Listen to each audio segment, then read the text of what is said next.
Viernes 21 de julio de 2023. Tres mensajes del Evangelio de hoy, tomado del Evangelio de San Mateo, capítulo 12, versículos del 1 al 8. Un sábado de aquellos, Jesús atravesaba un sembrado. Los discípulos, que tenían hambre, empezaron a arrancar espigas y a comérselas. Los fariseos, al verlo, le dijeron: «Mira, tus discípulos están haciendo una cosa que no está permitida en sábado». Él les replicó: ¿No habéis leído lo que hizo David cuando sus hombres sintieron hambre? Entró en la casa de Dios y comieron de los panes presentados, cosa que no les estaba permitida ni a él ni a sus compañeros, sino solo a los sacerdotes. ¿Y no habéis leído en la ley que los sacerdotes pueden violar el sábado en el templo sin incurrir en culpa? Pues os digo que aquí hay uno que es más que el templo.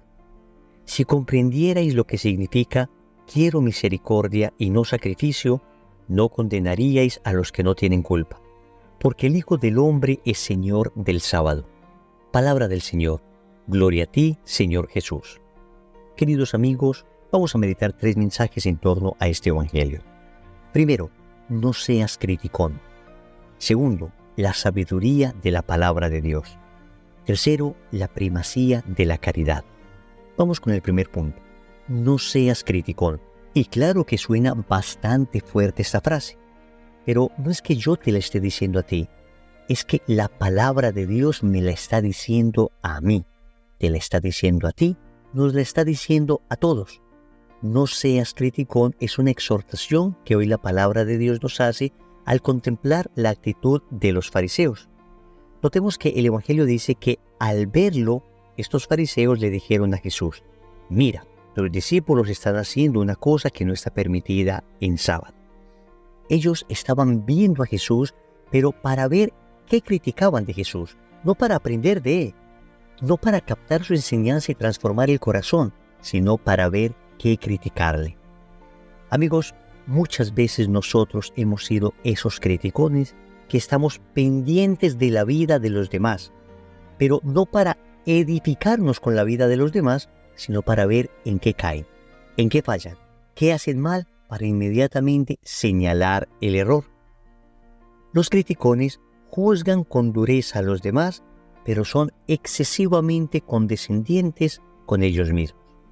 Cualquier errorcito del otro es castigado con severidad. Cualquier falta del otro, por pequeña que sea, es maximizada, mientras las faltas propias, por grandes que sean, son minimizadas. Atentos, no estoy diciendo que no podamos ser críticos. Críticos sí, pero criticones no. Una crítica constructiva sirve a todo el mundo, pero un criticón daña a todo el mundo. Lo primero que hace una persona verdaderamente crítica, que no criticona, es evaluarse a sí mismo. La primera crítica que hace es sobre él mismo. ¿En qué estoy fallando? ¿Qué puedo mejorar? Incluso cuando escucha críticas, no entra a la defensiva, sino que lo primero que hace es tratar de descubrir de esa crítica qué de cierto puede haber, siendo lo más objetivos posibles.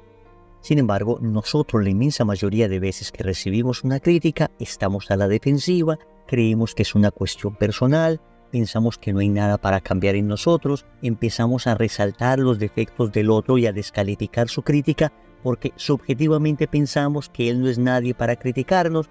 En fin, soberbia. Mucha soberbia en nosotros y necesitamos purificar nuestro corazón. Una persona verdaderamente crítica es una persona que sabe evaluarse a sí mismo y después objetivamente puede evaluar la realidad. No digo entonces que nos abstengamos de hacer un juicio sobre la realidad. Es cierto que en ocasiones necesitamos ser críticos sobre lo que estamos viviendo, pero otra cosa, amigos, es ser criticones. Ese que ve todo mal, ese que ve el punto negro y no la hoja blanca, ese que ve el vaso medio vacío, pero no ve el vaso medio lleno, ese que tiene una mirada de juicio permanente, no ve nada bueno en nadie más que en él mismo. Era la actitud de los fariseos con Jesús y es muchas veces nuestra actitud con otras personas. Algún amigo me decía que él, cuando iba a reprender a alguien por algo malo que estaba haciendo, siempre se preguntaba cuántas veces había felicitado a esa persona por algo bueno que había hecho.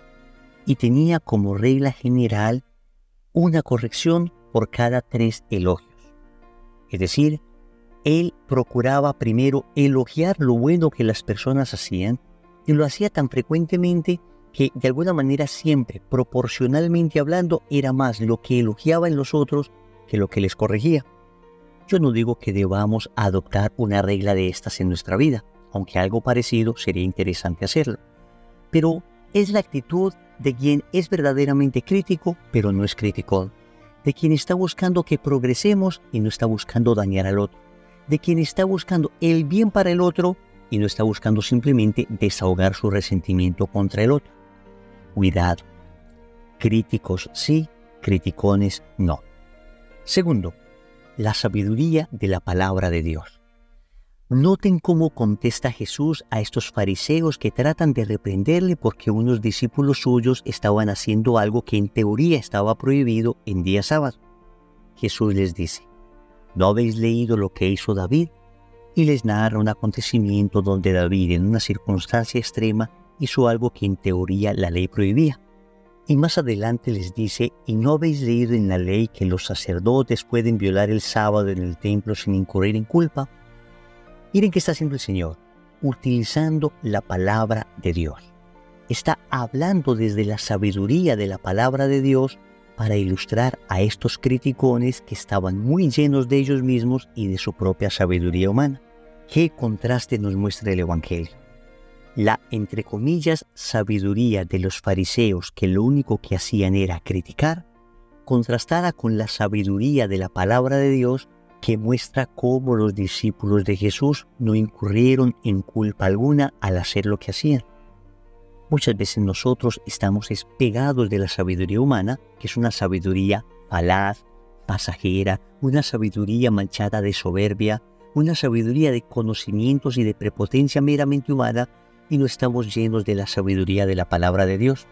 A este propósito recuerdo una bellísima cita de una exhortación apostólica del Papa Benedicto XVI llamada Verbum Domini. Y en el numeral 28 habla de la Santísima Virgen María y de cómo Nuestra Señora amaba la palabra de Dios, oraba con la palabra de Dios, tenía la sabiduría de la palabra de Dios. Hoy es lindo recordar que María estaba llena de esa sabiduría de la palabra. Y así nos dice esta exhortación apostólica. La Virgen alaba al Señor con su misma palabra. El Magnificat, un retrato de su alma, por decirlo así, está completamente tejido por los hilos tomados de la Sagrada Escritura, de la palabra de Dios. Así se pone de relieve que la palabra de Dios es verdaderamente su propia casa, de la cual sale y entra con toda naturalidad. Habla y piensa con la palabra de Dios.